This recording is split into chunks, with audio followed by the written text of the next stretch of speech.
Praise the lord. ప్రభువైన యేసుక్రీస్తు నామం పేరట మీ అందరికీ నా వందనాలండి. ఈరోజు బైబిల్ స్టడీలో మనం నేర్చుకోబోతున్న అధ్యాయము కీర్తనలు 132 అధ్యాయము మనం చదువుకుందాం. యెహోవా దావీదునకు కలిగిన బాధలన్నిటినీ అతనికి పక్షమున జ్ఞాపకము చేసుకొనుము. అతడు యెహోవాతో ప్రమాణపూర్వకముగా మాట ఇచ్చి యాకోబు యొక్క బలిష్ఠునికి మ్రొక్కుబడి చేసెను. ఎట్లనగా, యెహోవాకు నేనొక స్థలము చూచు వరకు యాకోబు యొక్క బలిష్ఠునికి ఒక నివాస స్థలము నేను చూచు వరకు నా వాసస్థానమైన గుడారములలో నేను ప్రవేశింపను. నేను పరుండు మంచము మీదకు కెక్కను. నా కనులకు నిద్ర రానియ్యను. నా కనురెప్పలకు కునికిపాటు రానియ్యను. అది ఎఫ్రాతాలోనున్నదని మేము వింటిమి. యాయీరు పొలములలో అది దొరికెను. ఆయన నివాస స్థలములకు పోదుము రండి. ఆయన పాదపీఠము ఎదుట సాగిలపడుదుము రండి. యెహోవా లెమ్ము, నీ బలసూచకమైన మందసముతో కూడా రమ్ము. నీ విశ్రాంతి స్థలముల్లో ప్రవేశింపుము. నీ యాజకుల నీతిని వస్త్రము వలె ధరించుకొందురుగాక. నీ భక్తులు ఉత్సాహ గానము చేయుదురుగాక. నీ సేవకుడైన దావీదు నిమిత్తము నీ అభిషేకునికి విముఖుడవై ఉండకుము. నీ గర్భఫలమును నీ రాజ్యము మీద నేను నియమింతును. నీ కుమారులు నా నిబంధనను గైకొనిన ఎడల, నేను వారికి బోధించు నా శాసనమును వారు అనుసరించిన ఎడల, వారి కుమారులు కూడా నీ సింహాసనం మీద నిత్యము కూర్చుందురని యెహోవా సత్య ప్రమాణము దావీదుతో చేసెను. ఆయన మాట తప్పనివాడు. యెహోవా సీయోనును ఏర్పరచుకొని ఉన్నాడు. తనకు నివాస స్థలముగా దానిని కోరుకొనియున్నాడు. ఇది నేను కోరిన స్థానము. ఇది నిత్యము నాకు విశ్రమ స్థానముగా నుండును. ఇక్కడనే నేను నివసించెదను. దాని ఆహారమును నేను నిండరులుగా దీవించెదను. దానిలోని బీదలను ఆహారముతో తృప్తిపరిచెదను. దాని యాజకులకు రక్షణను వస్త్రముగా ధరింపచేసెదను. దానిలోని భక్తులు బిగ్గరగా ఆనందగానము చేసెదరు. అక్కడ దావీదునకు కొమ్ము మెలువ చేసెదను. నా అభిషిక్తుని కొరకు నేనచట ఒక దీపము సిద్ధపరచియున్నాను. అతని వస్త్రములకు అవమానమును వస్త్రముగా ధరింపచేసెదను.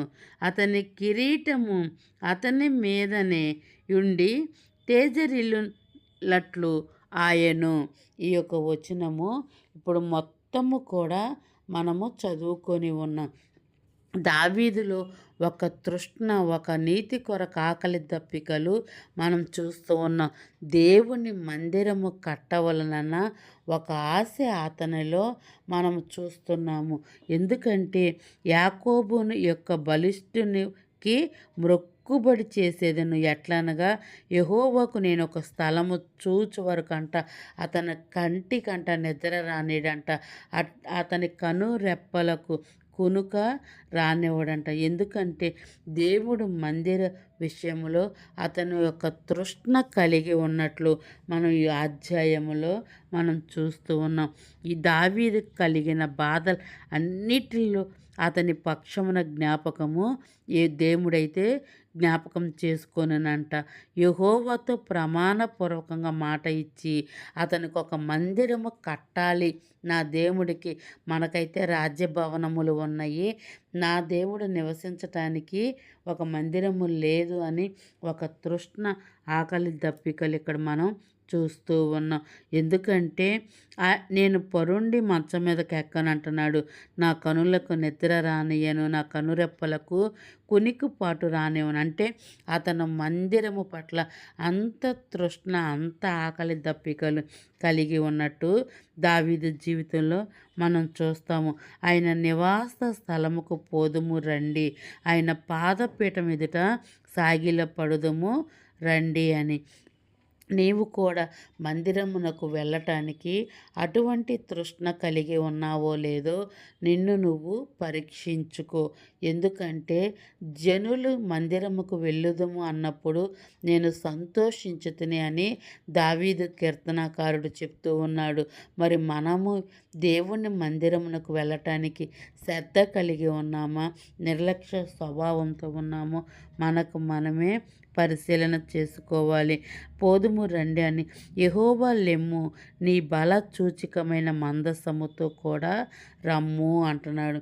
మనము దేవుని మందిరముకు వెళ్ళి ఆయన యొక్క సన్నిధిలో, ఆయన బలిపీఠము యొద్ద మన యొక్క సమర్పణలు, మన యొక్క ప్రతి పాపములు ఆ యొక్క బలిపీఠం మీద పెట్టినప్పుడు దేవుడైతే మనల్ని క్షమించువాడు. అంతేకాకుండా గర్భఫలము, రాజ్యము నేను నియమించును అంటున్నాడు. ఈ రోజున రాజ్యాలు, ప్రభుత్వాలు కూడా నియమించేది అది దేవుడే. దావీదుకు ఒక వాగ్దానము కూడా దేవుడు ఇస్తున్నట్లు ఈ అధ్యాయంలో మనం చూస్తాం. నీ కుమారులు నా నిబంధన గై కొనిన ఎడల, నేను వారిని బోధించు నా శాసనములు వారు అనుసరించిన ఎడల, వారి కుమారులు కూడా నీ సింహాసనం మీద నిత్యము కూర్చుందురు అని. మనము కూడా దేవుడిచ్చే ఆజ్ఞలలో ఏ ఆజ్ఞ కూడా మనం తప్పిపోకుండా ఉన్నప్పుడు దేవుడు ఎక్కడ ఉంటాడో నీవు నేను కూడా అక్కడే ఉంటాం. అర్థమైందా పిల్లలు?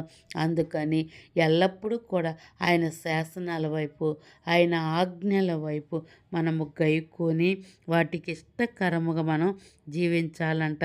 యెహోవా సియోనుని ఏర్పరచుకొని ఉన్నాడు, తనకు నివాస స్థలముగా దానిని కోరుకొని ఉన్నాడంట.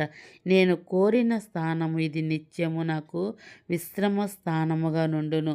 ఈ రోజున మనము కూడా మందిరమునకు వెళ్ళి మనం విశ్రాంతి తీసుకునేదిగా మన హృదయాలకు ఉంటుందో లేదో మనము చూసుకోవాలి. దాని ఆహారము నేను నిండారుగా దీవించేదను.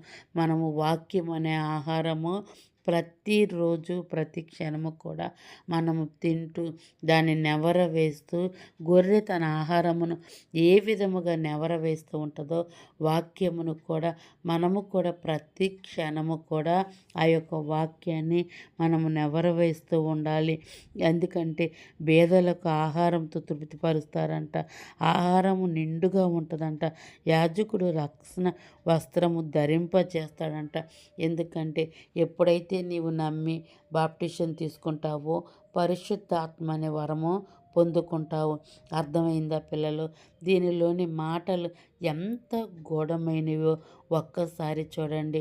మనకు కూడా దేవుని మందిరమునకు వెళ్ళటానికి అటువంటి తృష్ణ, నీతి కొరకు ఆకలి దప్పికలు మనకు కావాలి. ఎందుకంటే దేవుడు చెప్తూ ఉన్నాడు, మొదట నా నీతిని, నా రాజ్యమును మీరు వెతకండి, ఆ తర్వాత మీకు ఏది కావాలో సమస్తము అనుగ్రహించబడును అని. మనము కూడా నిత్యము కూడా దేవుణ్ణి వెతుకువారిగా మనముందాం. గాడ్ బ్లెస్ యూ పిల్లలు. God bless you.